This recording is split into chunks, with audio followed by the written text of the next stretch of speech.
Oh.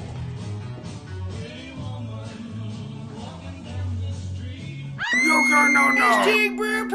This video will not include archetype-specific monsters and instead focus on standalone cards. This is because there are some Yu-Gi-Oh! Archetypes that contain cards that could fill this entire list on their own, like the Ghost Trick archetype. It's a really cool looking deck and all of their cards look like that they are Halloween themed and they would be perfect for this countdown, but that is also why it would be too easy to include them. Another example is the Burning Abyss archetype, which is literally based on Dante's legendary journey to the depths of hell, so of course there's going to be demons and other scary things featured in their artwork. Or Pegasus's classic toon monsters that also all look very creepy. And I have always viewed toon cards actually as being low-key the darkest Yu-Gi-Oh! Archetype. That's just my opinion though. So let's not make this list too easy, and that all being said, let's also try to get through this countdown without mentioning Twin Long Rods.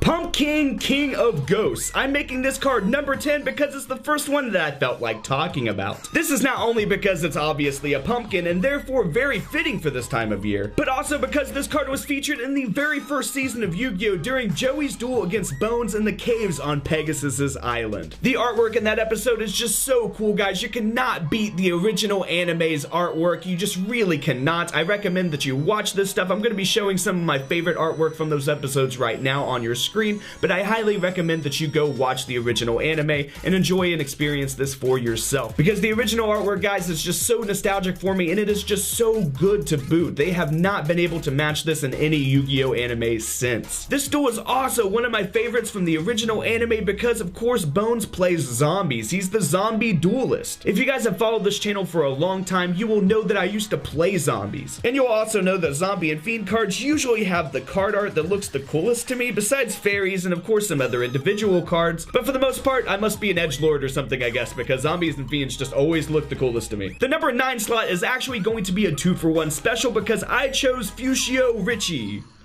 Fushio Rishi. Fushia LaBeouf Richie. And you can't have this spooky mummy without Great Desert, which summons him from the hand or deck if you destroy 2 of your opponent's monsters, which is a very unique effect. I'm just going to quote the Yu-Gi-Oh! Wiki here. This is one of the few cards, if any, whose effect activates after destroying a certain amount of monsters. Fushia LaBeouf himself also has an interesting effect. You can flip this card into face down defense position once per turn during your main phase, and summon zombies from your grave when it's flipped face up, and it negates the activation and effects of all spell and trap cards that target it and destroys them. This card isn't on the list because of its effect and summoning condition though. It's on here because it comes in an ultra rare and I always see it randomly in card shops and stuff, and it's the most badass looking mummy monster ever printed in my opinion. At least I'm pretty sure it's a mummy. He's very skeleton-like as well, but Nosferatu in this card's Japanese name is a Romanian word meaning devil or vampire, and Nosferatu of course is also the name of the vampire from the classic horror film sharing the same name, and SpongeBob. Nosferatu! Next up is Morphing Jar. And Morphing Jar, guys, is scary enough in Go format alone because it discards yours and your opponent's entire hands and lets you both draw 5 new cards. It can be very advantageous and very catastrophic when this card gets flipped. And just look at this thing. Tell me with a straight face that you'd stick your hand in that jar. What the hell even is that in there? It's either something very scary hiding in the shadow, or it's the dwarf in the flask from Full Metal Alchemist. You can call me the dwarf in the flask, homunculus.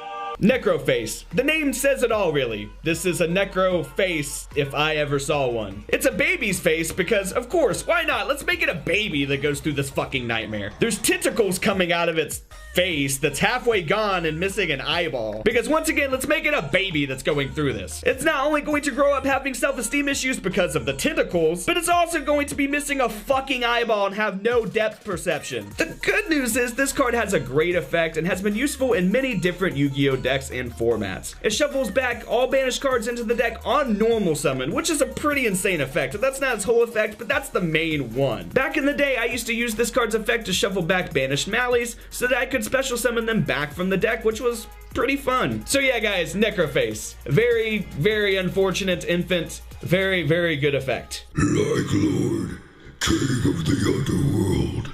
I felt like putting this skeleton card on here over a certain other skeleton card because the other skeleton card is technically kind of an archetype in a deck. Yeah, I chose this skeleton card because I love the way it looks. I've kept it in my collection for years. It's just this really sick looking card from way back in the day when they made Yu-Gi-Oh cards look way cooler and darker, so it's a pretty good throwback card in my opinion. I've also kept it around in my collection and put it on this countdown because it's got a decent effect. Its effect allows it to keep coming back to your hand if you use it for a tribute. So this card has potential to work with ritual summoning, for example. For the number 5 spot, I put Water Spirit. I'm putting this thing on the countdown because it might freak me out more than any other card on this list. It just has this ugly skull dominant face with freaky eyes and just buh. It always reminded me of the human hybrid monster from Alien Resurrection, which is an observation I pointed out on the channel in the past. I think that added resemblance is what makes it so scary for me though, to be honest, because that thing was so creepy in that movie. Alien Resurrection wasn't the best horror movie ever, but that monster was top-notch chilling in my opinion. Next up we have Shadow Ghoul. This card is not only creepy, but it's a classic. This card was used by Para and Dox during their duel versus Yugi and Joey in Season 1 of Yu-Gi-Oh! This is the same duel that introduced us to other classic cards as well. Mainly though, Gate Guardian and the 3 monsters that make him up. Kazujin, Suijin, and Senga of the Thunder. Shadow Ghoul also kind of always reminded me of the Fly monster from Cronenberg's The Fly. The Fly monster in that movie always freaked me out when I was a kid. And that's still one of my favorite horror movies to this day. That movie is just so good. So that tiny bit of resemblance that I see makes this card even more terrifying for me. Even though the Fly monster that I'm talking about might look more like Metabog Lobster, but that's also an eerie card, so let's just go with it. Plague Spreader Zombie. Leg Spreaders, oh god. This card is not only one of the best tuner monsters of all time, but it's one of the most bizarre and horrifying. There were mixed matches of parts that were used to make him, including a hoofed leg that's probably from Mizuki, and arms that appear to be taken from Berserk Gorilla. There's a test tube and nails and stuff sticking out of his head. His face is creepy as hell, his clothes are all torn up, and if that all wasn't scary enough, according to the Yu-Gi-Oh! Wiki, this monster is probably based on the yokai Napapepo? I'm not doing this again. An undead, amorphous being that wanders aimlessly, spreading its odor of rotten flesh. Which actually sounds like a lot of Yu-Gi-Oh players, oh shit. Ill Blood, guys, Ill Blood. This is another classic zombie monster, but one that never saw quite the amount of gameplay as Plague Spreader Zombie. Although it has been played in different zombie builds throughout the years. Because even though it's a level 6 and a Gemini monster, it has an effect that lets you special summon zombies from either player's graveyard, which works very well with Zombie World. This card has the evil eyes going on, the crazy hair. It looks like he's a criminal psychopath or something because of the striped prison outfit and ball and chain. There's this face busting out of him, but also makes him up. Kind of like the bugs that made up Oogie Boogie and Nightmare Before Christmas, which is pretty cool considering this card looks like a doodle or something that Tim Burton would do. Remember when Tim Burton made good movies, by the way? Pepperidge Farm remembers. Believe me, guys, my cheap usage of old memes hurts me too. And finally, for that number 1 spot on the countdown, we have yet another 2-for-1 deal just like earlier. Except this time, we are going to end up talking about a lot more cards here because we have Dark King of the Abyss. And of course, you cannot talk about the Dark King of the Abyss without mentioning his arch rival, Dark Ruler Hades, who cast him out from his rule and started the epic journey that we can see and follow on the cards. These two monsters combined have been featured on more than a dozen Yu-Gi-Oh cards. Going over them respectively, and there's probably even more that I don't have here, especially if you guys are watching this in the future. Going over them respectively, Dark Ruler Hades has been in the artworks of Flash Effect, Destruction of Destiny, Leading Question, Victim Barrier, A Deal with Dark Ruler, Bark of Dark Ruler, Demotion, Destruct Potion, Hate Buster, Order to Smash, Sinister Yorishiro, Skill Drain, The Puppet Magic of Dark Ruler, Soul Demolition, and Trading Places. Not to mention Revived King Hades, which is really the archenemy of Dark King of the Abyss, and appears in the artworks of Destruct Potion, Fake Life,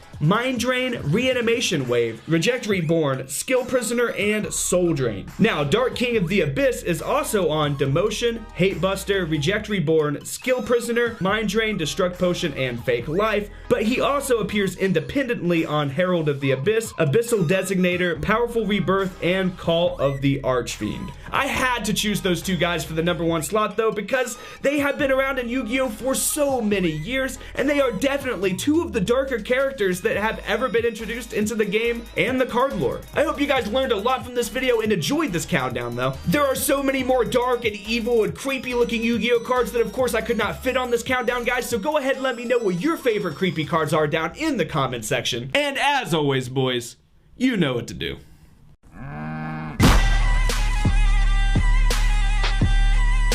Subscribe!